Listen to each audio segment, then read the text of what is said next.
Welcome to this episode of This is Scotland, the podcast that tells us all about the past, the present, and hopefully the future of this amazing country of Scotland. I'm Coinneach MacLeod. I'm Ali Heather.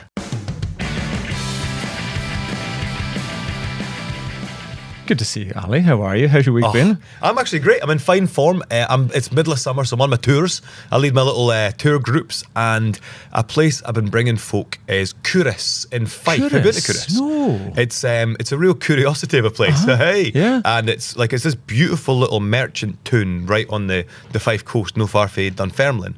But basically, it traded directly with the Low Countries, so all the architecture is very Dutch, Belgian. It's got the red pan tile roofs. But the reason I take folk there is partly for the beauty of the architecture, and partly because it had some of the most intense witch hunts, witch trials, witch investigations, witch burnings anywhere in Scotland. And there's something about the fact that you can see the town almost as it was in that era that helps me tell the story in a way that gets us away from it's kind of witchy, isn't it mystical, pointy hats and things, and be like, no, this is a real deadly pandemic of paranoia that's swept across Scotland. And it is, as far as I'm aware, the only grave of a woman accused of witchcraft anywhere in Scotland. Interesting. And yeah, we'll chat about that later on. What have you been up to? Chat. Well, as with many folk at the moment, we're heading into Highland Games season just now. Yeah, I'm ready. I just found out that I'm going to be the chieftain of the Cowell Highland Games at the end of August. What an absolute honour that is. But I'll be visiting a few Highland Games this summer, and then heading over to the US as well. I'm doing a couple of Highland Games this autumn for them. I'm doing Virginia Highland Games, which I've been before. Great games. Can't wait to go back. And over in Colorado, Estes Park in Colorado as well. So big shout out to the Highland Games. I love a good Highland Games. What's your event? Well, actually, do you know what? When I was filming my BBC show Nordic Islands, when I was in Scandinavia, available now on iPlayer. It is available now on iPlayer. I went to the Gotland Games, which is basically the Swedish version of the Highland Games. Some different sports, some similar. And they have a version of the caber toss, and they asked would I like to try because I was Scottish. Right. And I did it, and it was pretty good. And Never in doubt. I thought to myself, wow, maybe I'm good at this. Then they says, well, see if you come back next year, we'll maybe try on a different caber. I was like, oh, why? And he goes, well, that was the under 14 girls caber, so maybe you can upgrade to the under 16 girls caber next year. So that brought me very much back down to earth in that way. But we've got a pretty packed chat this week.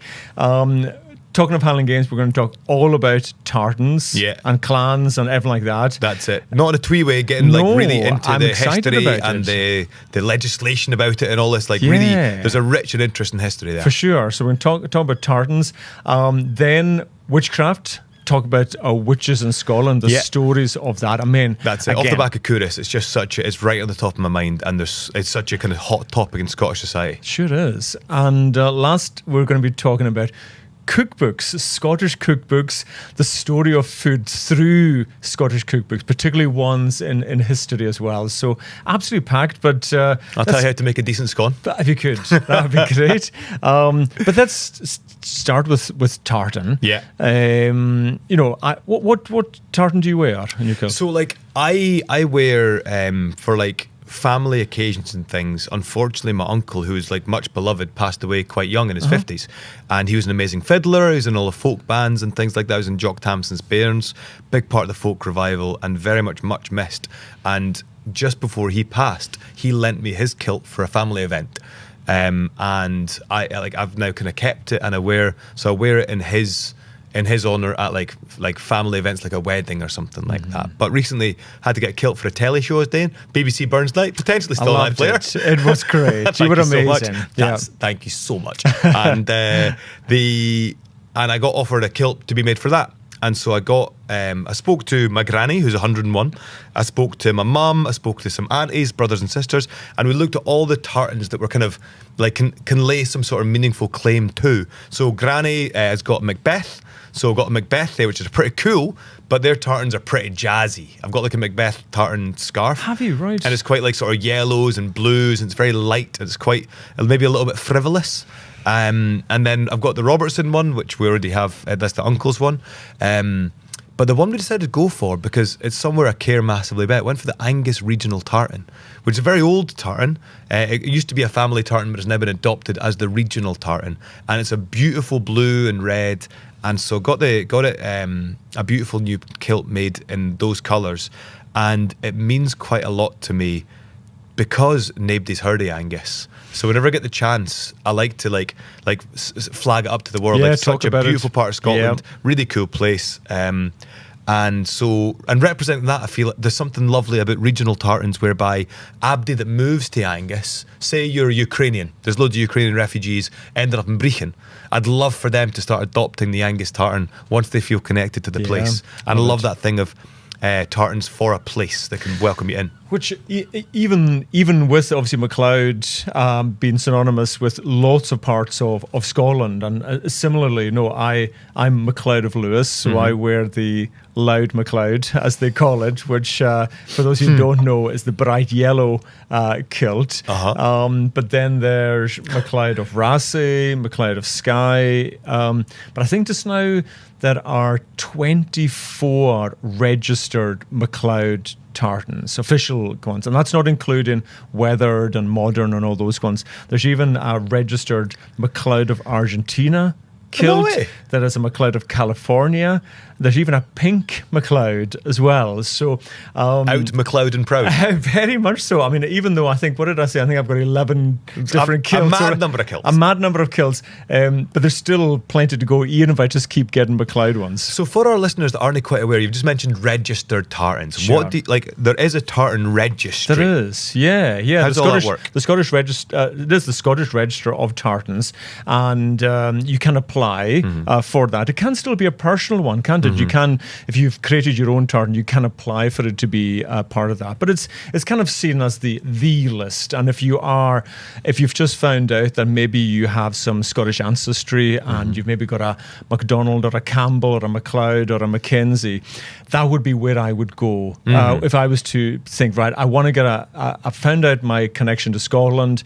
I want to get myself a kilt or something. Yes. That's what I would go to check. And that's something, like, I'm going to talk a bit about the history of tartan in a minute because it's so interesting, but the present of tartan, the reason it means something is because it's still alive. Very and I much think it's so. that living registry. For example, where I grew up in Angus, there was a big sort of Cold War listening post of Americans, like the American Air Force had a great big base in Edsel, and they were basically keeping an eye on the Soviets fae there.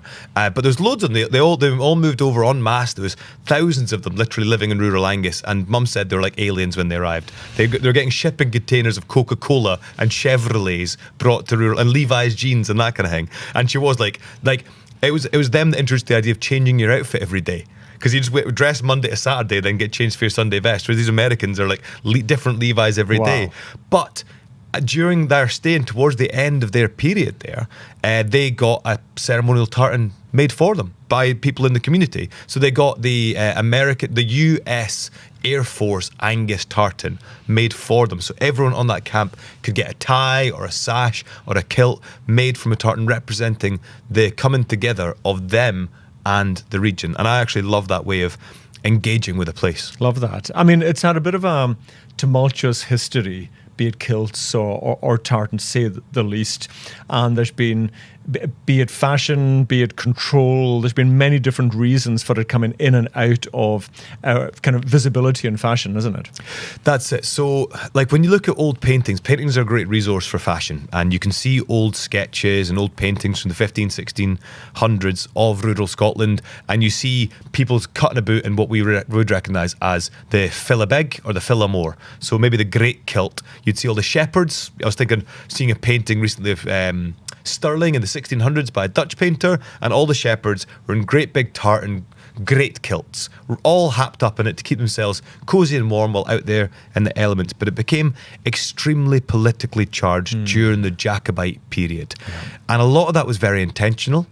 So when the Jacobites were pulling together an army, the kilt and the tartan became an identifier of Jacobite sympathy. When Bonnie Prince Charlie arrived in Edinburgh, he apparently looked $1 million in a full tartan suit sewn together with golden thread, and he rode his beautiful horse up the Royal Mile to show everyone his princely claim to Scotland, which he did through tartan. And that was great. That helped infuse tartan with the kind of the martial force of the Highlands. But then you got this thing of tartan became banned. So the Dress Act of 1746 banned men from wearing tartan kilts, so filibegs, filamores, and also wearing any tartan on their jackets. And that was basically to stamp out what was seen as the martial uniform and help who banned? Like who was it that decided this was the right thing to do? It was the Brits. Curse them. Curse them. Exactly. No, exactly. And it was seen as this old Jacobite rebellion. We were talking in a previous episode about how God Save the King was written and adopted as the national anthem in England as opposition to the Jacobites, and tartan as a national emblem emerged from that same period of kind of cultural rebellion. The Jacobites weren't a daft. The leadership had, when they were in Palace of Holyrood House in 1745, before they marched to England, they were bringing tartan into that kind of using it as their motif, using tartan. But they also had court poets creating Jacobite verse in Gaelic and in Scots. They were intentionally cultivating a separate Scottish cultural sphere as part of their identity. So this Dress Act banned the wearing of tartan. And I saw my fiancée is from a place, her family are from Canich, which is near Glen Affric, in Fé Drumna Drochet. And that is where, in 1750, a guy called Archibald Chisholm was arrested for wearing tartan and was imprisoned for 6 months in Inverness. Wow. And this happened to a number of people in the Highlands, arrested for wearing, and his defence was, what are you talking about? This is just my gear. I'm just wearing this. These are my clothes. What else do you want me to wear? And he got arrested 6 months in prison. And if he got rearrested, he'd be deported to what's now the United States of America as a labourer, as punishment for wearing his own clothes. This basically caused tartan to become the fabric of rebellion. So what you start to see is, in Edinburgh, elite women, because the Dress Act only banned men fae wearing it, elite women had a tartan dress party in the later 1740s to show their support for Jacobitism. So the British Army started raiding posh ladies' hooses, going through their wardrobes literally with bayonets, trying to find their tartan dresses to stamp down on this sedition. I mean, it's fascinating. So I didn't know about that at all. That's so interesting. And as I said, there's these shifts, there's these moments in time that shifts the mindset, depending on what, maybe, and class as well, as you know, in that kind of way. You know, this royal visit from George IV, when was that? 1822 or so. Yeah. And what's it called? Is it called the revival, or there's this kind of term that's used for a certain class of people in a way. So let's nail this down for our audience that aren't quite familiar. So basically, in the 1820s, we hadn't had a monarch visit Scotland for 200 years, 2 centuries. Yeah. I'm not surprised. They would have got banned. That's not fair. Big Bonnie Prince Charlie, you could claim, was a monarch. But anyway, and his father, he came over. But an official British monarch hadn't been in 200 years, and there was real nerves about it, I think it's fair to say, amongst the Scottish elite, because there'd been a lot of tumult in Edinburgh. The Jacobite rebellions had taken up 50 years of civic life. And you have this king arriving. How are we going to deal with this? So it was a huge cultural moment. Yeah, and this is really one of the big moments that Sir Walter Scott kind of came to the position he's known in today. He created this theatre. He really created this welcome, and he wrote to all the people in the upper class saying that Highland dress was strongly encouraged. I mean, think about it. As you say, a few years before, people had been arrested for wearing it, and now he's encouraging it to be worn in front of the Queen. Invitations requested tartan to be worn. All the pageantry was choreographed. And then the moment came, I think it was 10th of August that year. He set sail from Greenwich, the king, and he arrived, and he was wearing the Royal Stuart kilt. So the king was wearing the kilt. Now, unfortunately, he didn't do it that well. It was a little bit short for him. He was quite chunky, to say the least, King George IV.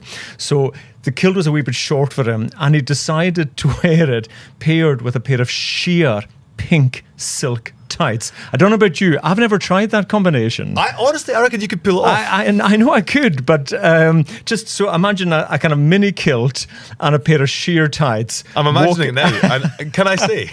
Can I say, Connie? Not the worst. So imagine that being paraded through Edinburgh, but suddenly it was the moment that within the upper classes it was like, oh, it's okay to do this again. Yes.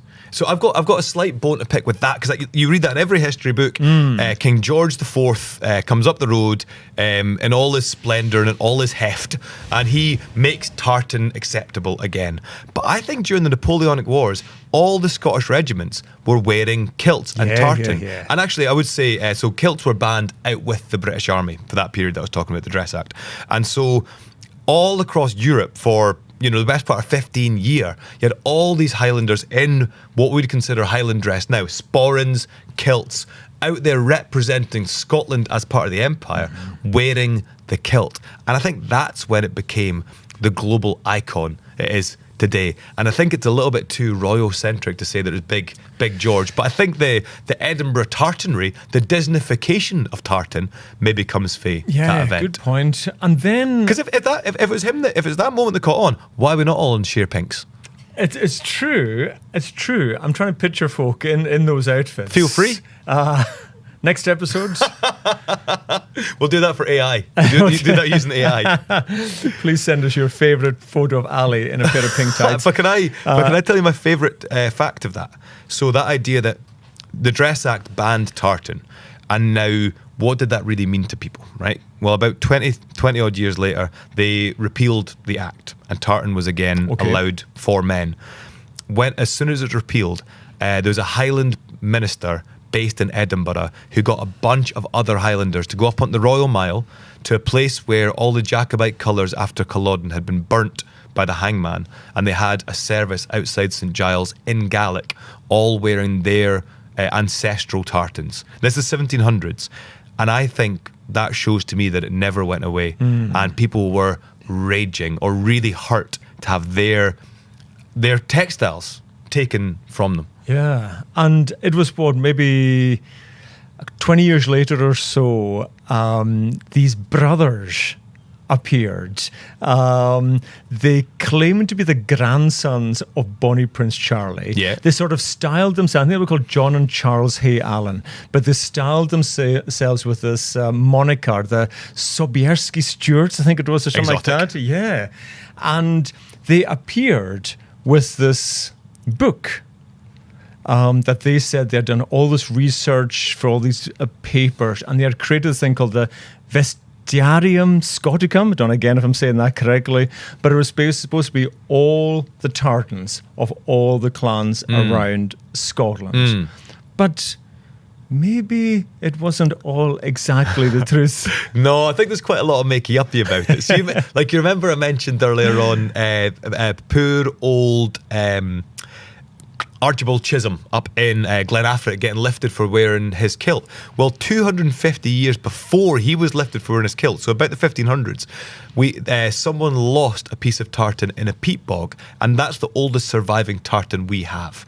And you can get kilts made in what's called the Glenafric tartan. I have a tie. Today. Do you? I do. It's extremely cool. Yeah. But it's quite a subdued colour. It is. And it's lovely. Yeah, it's really lovely. But the different regions would definitely have had different tartan styles and preferences and things like that, because of the different dyes you'd have access to and what different people enjoyed making. So there was definitely originality to tartan way before the Sobieski Stuarts come along, but they came up with the right idea at the right time. Victorians loved that collection. Yeah, they absolutely did. And even though a lot of them were completely made up, the societies took them on board. The mills started, the looms with printing them. So it really became a thing. So even though there's so many people questioning the legality of what they said, actually, it sort of put a rubber stamp on a lot of what we wear today. And I think that's fine. Like, part of the reason that kilts and tartan are such a living part of it, meaningful part of our culture, is because they look class. Like, if this stuff was stinking, we wouldn't be wearing it. Like, most of the tartans they recorded in their great big book, whatever their sources were, looked $1 million. And for me, it isn't necessarily about the combination of colour or anything like that. It's about what it means to people and how good you look wearing it. Yeah. Well, again, listeners, tell us your favourite tartan or the one that you love wearing. Because it's not, as you say, it's not always your surname or your clan name that you wear. Yeah. But if there's any out there, send them to us as well. Yeah, we will judge your tartan. Judge a photo of you in your kilts. That'll be a fun day to do that. Yeah, so, this is Scotland podcast approved tartan book will come out at the end of the series. We are the new Sobieski stewards. But actually, on to our next subject, which is witches. I really want to chat about witches. Yeah. There is a Witches of Scotland tartan, which has been selling really well. So Claire Mitchell, who I've met before, and Zoe they launched this Witches of Scotland campaign, I guess you would call it. Firstly, it was about pardoning those who were executed under the kind of witchcraft laws, seeking an apology, which our previous First Minister Nicola Sturgeon issued that official apology in 2022. So they were very much what can maybe brought Zoe and Claire really kind of brought that back to prominence. Yes. This question over witches and witchcraft. And you're right, it's a beautiful tartan that they have made. They brought that, and it just felt like the right time. Because it was around the same sort of time as the Me Too movement. It was the sort of time that we were having that reckoning about how women are treated today. And there's something really useful that history can do in that respect, is help us shine a light on the present by focusing on a specific time in the past. Yeah. And that era of witch trials and witch persecution, it's a big part of what I do on my tours, because my tours are very culturally engaged. They're very rich in terms of trying to connect people to the country and to the people. So you go around meeting musicians and storytellers and artists, and you go to slightly off the beaten track places. But a big part of it is trying to shatter the illusions of Scotland that you might have had before you came, and then rebuild something real and meaningful. And I find day 2, going and discussing the witch trials, really helps break down any notion of Scottish exceptionalism. Like we're somehow like some sort of perfect people. Yeah, it's a good point, actually. I was reading between 1563 and 1736, Scotland executed more accused witches per head of population than anyone else in Europe. We loved a good witch trial. Absolutely. And the weird thing is that gets even more acute when you realise we basically didn't have any witch trials in the Highlands and Islands. Just didn't have them. So you're talking about just that crescent face, sort of Murray, well, do you know round to the That's central a belt. very good point, because I've got an amazing book here, We Are All Witches. I love the subtitle, Bad Women to Live Your Life By Mary Kidd.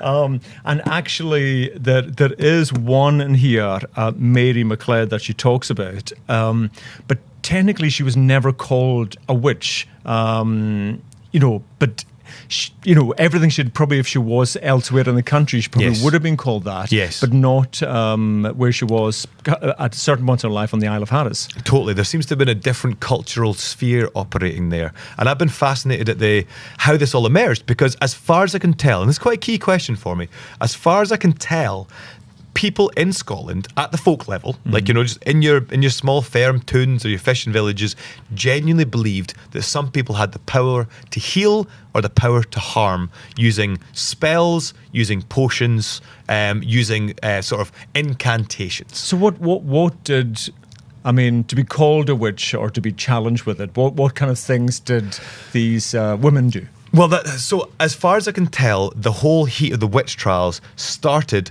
with a poor woman called Gillis Duncan, right? So this is one of our King Jameses had gone across to Denmark to pick up his new wife, to marry his new wife and bring her home across the sea. And while he was in Denmark, there was witch trials going on. And the Danes were saying, so Big Jimmy's going, what's going on here? What's all this? And the Danes are saying, oh yeah, Satan is acting through the bodies of a bunch of weak women in the town, and he is using them as his agents on Earth. They've signed a pact with him, but don't worry, we figured out how to get them and kill them, and we're protecting ourselves. Big Jimmy's going, uh-oh. This sounds good. I'm one of the great Christian kings in Europe. Scotland is one of the most fundamentally pure Christian nations on Earth. Of course, Satan is going to come and want to wrestle me mano a mano. You're listening to This is Scotland. We'll be right back. Ali, quick question. Uh-oh. You're stranded on a Scottish island for a week. What 3 things are you bringing? I mean, it depends on the island, but I suppose, first of all, like, if you're on an island, you want to make the most of it with some good reading material. So I'm bringing the Scots magazine.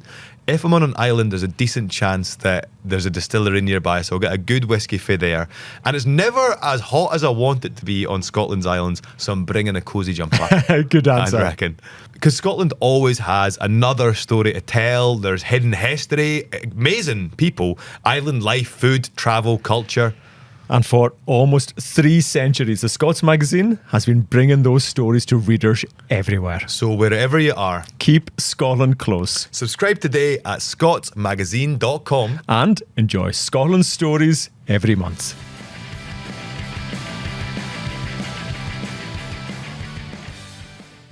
And so he goes home full of this idea of witchcraft, and he goes back to East Lothian, and in East Lothian, this poor woman, Gillis Duncan, I'm not exactly sure of the pronunciation. She was working as a maidservant in an aristocratic household in East Lothian, doing all the usual duties, scrubbing floors, keeping fires lit.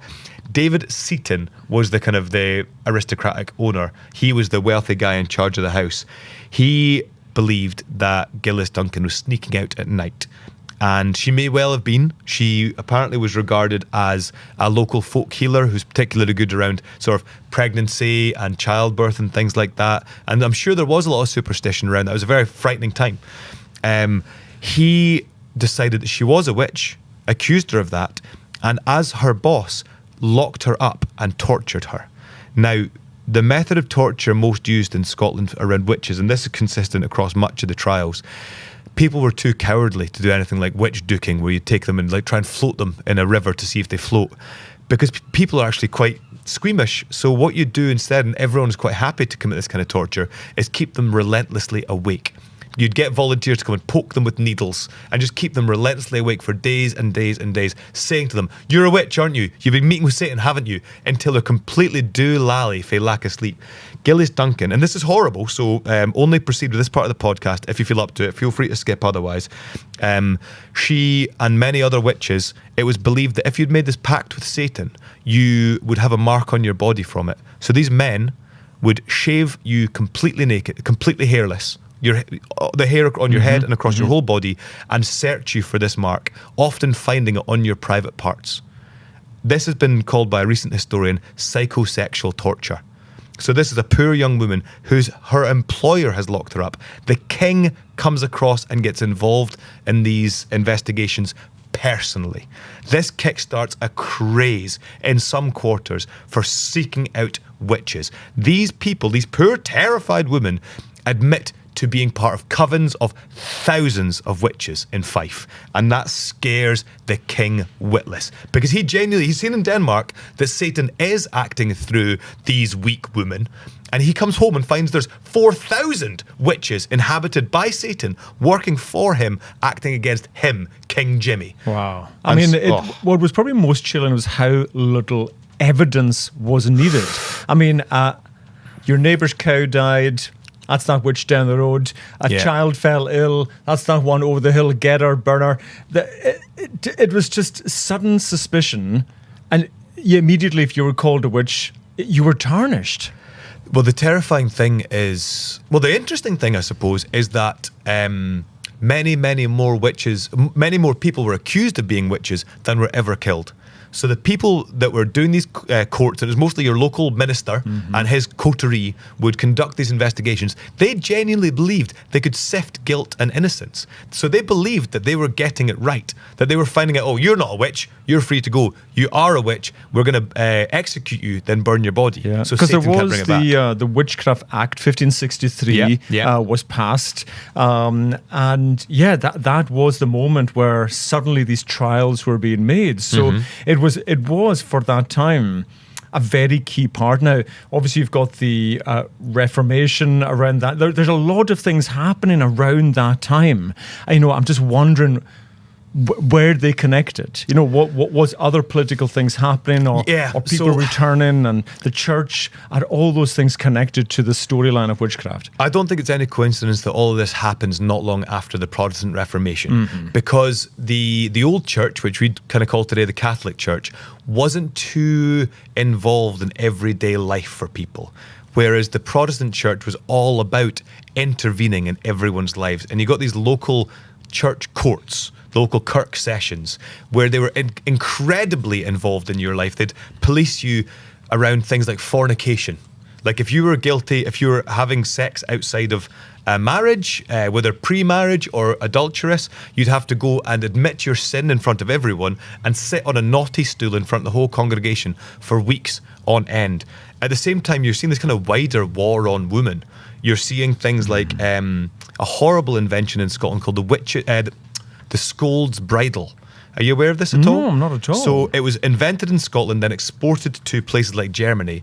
It is a big iron bird cage that would be locked over a woman's head with a big piece of metal inserted into her mouth so she couldn't speak. Often it would have ass's ears, donkey's ears on it, and it would be used to humiliate women who are scolding their husbands too much. They'd be dragged up and down the street or locked in the stocks and made to wear the Scold's Bridle if they're being too much of a nuisance. Amazing. So there is this intense involvement of the kirk in everyday life, which allowed this kind of behaviour, and I think reveals to us the intense misogyny of the era. And so witch trials are absolutely informed by that kind of sexism.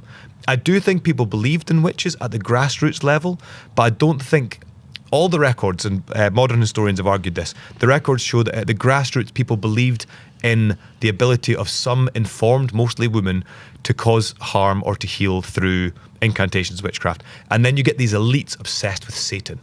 And the two sort of come together for this period. But what you always get throughout this is kickback.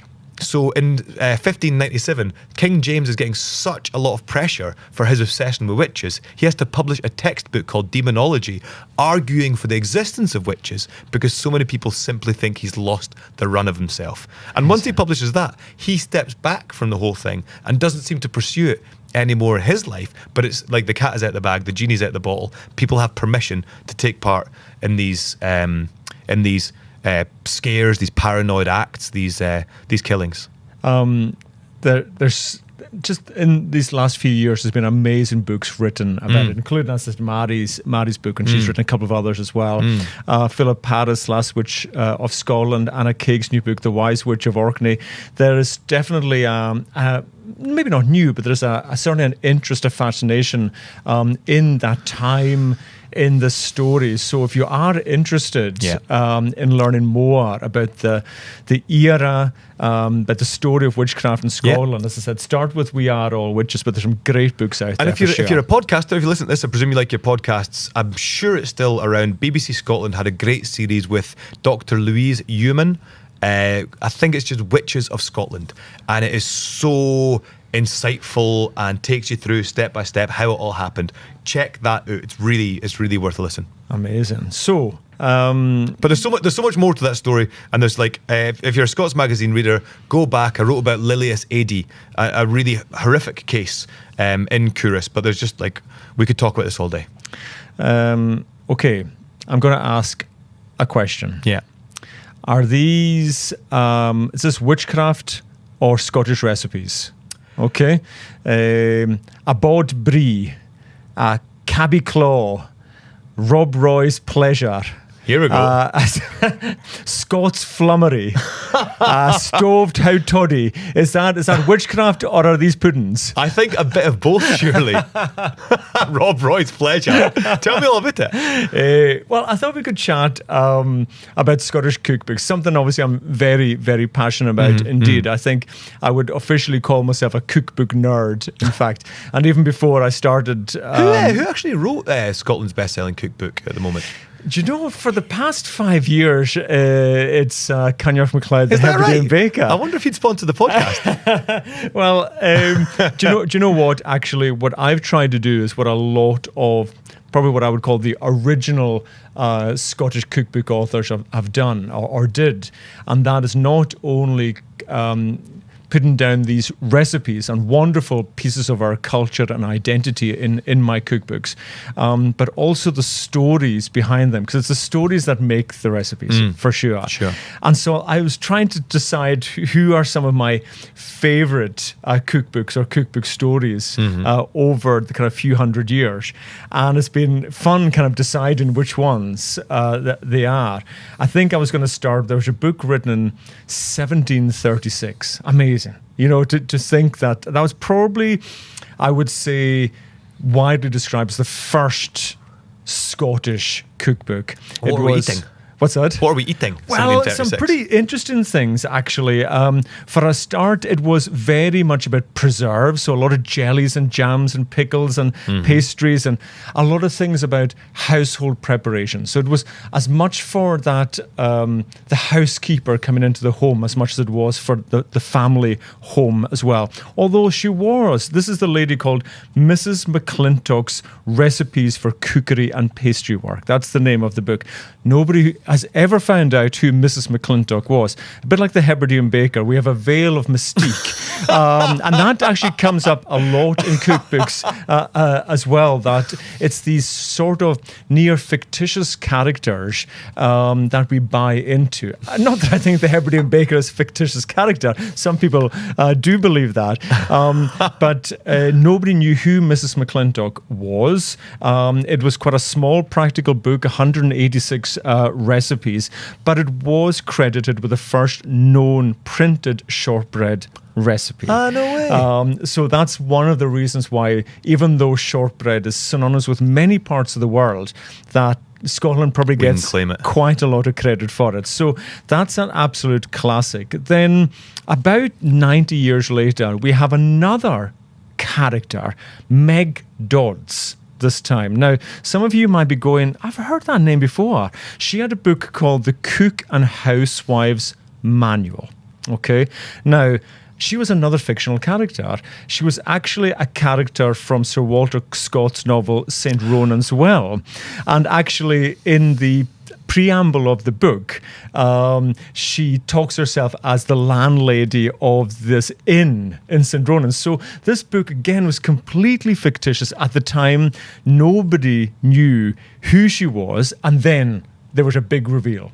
And her name was Christian Isabel Johnson. Isabel Johnson.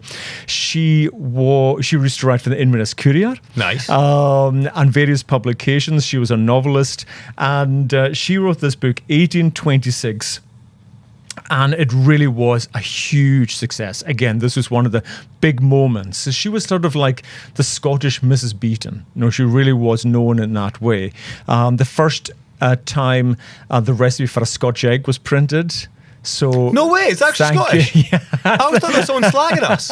It's like that. What's the comedian? An English guy called Stuart Lee, I think.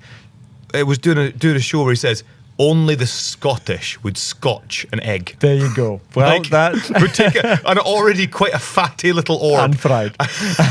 Stuff it with sausage meat, batter it, fry it. I didn't know that was actually one of ours. Yeah. But I'd say probably my favourite cookbook came in the 20th century. This lady, her name was F. Marion McNeill. She wrote a book called The Scots Kitchen. She was from Orkney, or she was living in Orkney at the time. Her father was a minister from Argyll. And so we're talking 1929. And she had written some novels in the past, or some other books. She had written a interesting book about the history of Iona, for example, previously to that. But she was really concerned, even in 1929, that the culture and the food culture of Scotland was being homogenized, mainly from two areas. The big influence from France, which had continued throughout the centuries, but more recently to her, the influence from our neighbours down south in England. And so she went around the country, not only finding the recipes, but the stories that went along with these recipes. And this book has been continually reprinted, and the book really struck a chord across the country. Even the Times, which very rarely noticed many kind of cookbooks at the time, called it a work that will cause the reader's mouth to water. Now, my mouth would water with Rob Roy's pleasure, because that was one of her recipes. Clip that for socials. But there is definitely a Scots flummery. I mean, imagine if you saw that on a menu. You would just want it. I'd eat that. Is that a pudding? It is a pudding. So seemingly, Flora MacDonald was halfway through a Scots flummery when she was arrested for helping Bonnie Prince Charlie escape from Culloden. You can just imagine going, can I not just finish my pudding? No, it's just these moments in time that she learned the stories, found the recipes. Now, the recipes themselves, because I have taken quite a few of these recipes and tried to modernize them when I put them into my cookbooks. And because even if they are cookbooks, they kind of quite rarely actually detail the ingredients and the recipes. It was assumed that you kind of knew what you were doing. You had certain knowledge. You had a certain knowledge before you went into these cookbooks. But it's back in print again at the moment, which is just fantastic. This is a big concern of mine, actually. You just mentioned that about the decline of cuisines within Scotland. And it is that thing of, I am hosting like an exclusive dinner for a bunch of like sort of well-heeled guests soon, and everything is so hyper-local. So it's hand-dived scallops with like sort of gathered sea vegetables as a starter. You're having like Loch Etive trout. You're having like Douglas fir pine cone kind of like flavours through your meal. But then when you go to the places this food's from, everyone just eats the cooperative. Like literally every island, every single bloody island, all they have is a co-op, and all you can get there is like some bitter apples and a green banana. Well, the great thing is with the islands, of course, is that we do produce a lot of our own food, so we don't always have to go to the co-op. I think my mother went to Stornoway once a year when I was growing up, because we had our own produce. And it is so interesting you say that. Similarly, the New Croft in Oban, I'm going to be doing supper clubs this summer, so people can join us for events, meet the Highland cows, all those kind of things, and they'll be eating at our dinner table. And it's so interesting, been asking people, what would you like to see on that dinner table as well? And definitely one thing everybody talks about, and I feel this a lot when I'm traveling in the US on my book tours, is how many people love Scotland for their soups. We're really good at making soup. Baby. We actually think we are the number one country in the world. No question. Have you tried foreign soup? I don't want to sound all like Reform UK here, but to be fair, foreign soup is rubbish. A French onion is pretty good, to be fair. It's mediocre at best. You're wanting a lentil from somewhere like Haddington or Linlithgow, or somebody that's like 18 generations of friendly old wifey. My brother's lentil soup is second to none. But the amazing names of Cullen Skink and Cockaliki, all these wonderful named recipes, and we are known the world over for celebrating that. So soup is such a key part of, I think, of a great Scottish meal. Do you reckon? Do you reckon internationally we're known? Honestly, again, folk. I remember a homeless man in the Republic of Georgia was asking me for money. And I said, no, I've not. I think I said... but here's a bowl of Cockaliki soup. Well, I said, no helpassi, like no money. And he's like, hey, where are you from? I was like, Scotland. He goes, hey, Braveheart, William Wallace. I don't think he was then going to follow up with, hey, you got a wee bowl of that famous lentil? I'm not joking. The amount of people who run past me in America shouting Cockaliki at me, genuinely, you would be amazed. You would be amazed. I think it's a very exciting moment that we're in. I'm talking about cookbooks from 18th, 19th and 20th century. Yeah. But now, I mean, obviously, Yeah, I'm so lucky that my cookbooks are on American bestseller lists, Canadian bestseller lists. But if I think of the other cookbook authors that are out just now, like Sarah Rankin, Claire Coghill, Kathy Julie Cole, Lynn, Claire Kathy Coghill. Cole, absolutely, Yeah, 100%. Julie Lynn, Yeah. and kind of previous ones like Tom Kitchen. I think he's got a new book coming out. Notice they don't need to put on kilts and a fake name to sell their books. Well, yeah, it's a good point. But look, I like the history. I'm there with Meg Dodds. I'm there with Mrs. McClintock. Yeah. You know what I mean? That veil. That veil of mystique. Right, we better wrap this up. I always like to leave you. I've just thought of something. I like to leave you with a wee history anecdote that you maybe don't know. So just I was reading recently the letters from a gentleman from Scotland to London, right? So 1730s, during the Jacobite period, there's a big British military occupation, and this guy, a gentleman from London, and it's all true letters, was sent basically to be the accountant for the British Army at Fort George, which was then in Inverness, but what is now Inverness Castle. And his mate in London was saying, when you get time, send me nice long letters, because Scotland was the end of the earth. Like, they didn't know anything about it. And so he's like, genuinely, you go to Scotland, that's fascinating. So we have this collection of nice, long, fulsome letters from this guy travelling through Scotland. And he's actually pretty open-minded, pretty cool. I really recommend these letters. But one of the things he can't believe is how crap our dining out scene is. Genuinely, he's saying the inns in Scotland in 1730 were hovels. He's like, everything was completely filthy. He says in one place, like, the chef was so filthy you could throw him at the wall and he would stick. And the hens you haven't been in the Hebridean Baker's kitchen this last few months. Anyway, he gets up to Inverness, so Inverness Castle Experience has just opened, very cool. I'm excited to go to that. Actually, I've been. It's terrific. Yeah. But where that sits, there was a much older castle, which at that time was the military garrison. And he talks about the fact that all these bored English soldiers were sat up there, and they were using their muskets to fire at seals that were swimming up and down the River Ness as the seals were chasing salmon up and down the river. And I think that sounds like the most exotic scene in the entire world. And a French guy went and blew the castle up, dug out underneath, blew the castle sky high, accidentally blew himself up. But serves him right. Yeah, serves him right. So the castle got destroyed, and that's why there's a new castle, Inverness Castle Experience. There you go. Well, I always try and give a wee bit of Gaelic as well to finish the podcast, and we were talking about witches. Mm-hmm. So maybe would you like to learn the Gaelic for witch? I'm ready. Which is Banavuchach. Banavuchach. How do you put it in a sentence for me? Look at that big Banavuchach over there. Cheers very much, Coinneach. There you go. Great crack, as always. And we're back, of course, for our Q&A episode this week. Again, last week's was just brilliant. I love it. It's actually a great crack. It's great fun. So I wasn't thinking we'd get as many questions as we do. But keep sending them, though. Keep sending your ideas for topics that you're interested in. Like, what are the big issues in Scotland now that you want us to do a deep dive into? Yeah. What's your chat? What are you interested in? Where are you listening? I love hearing where people are listening from as well. 100%. So let us know where you're listening. Whenever you're sending a question, let us know where you're listening from as well. And I did a shout out, and I still not had it yet. If you live in somewhere like Dundee, Ontario, or like Angus in Canada, send me a t-shirt, Faye Your Place, and I will wear it on the podcast, okay? I'm desperate for a Dundee top, but Faye from country. Great, so we'll see you later in the week. Cheers. Cheerio and Rasta.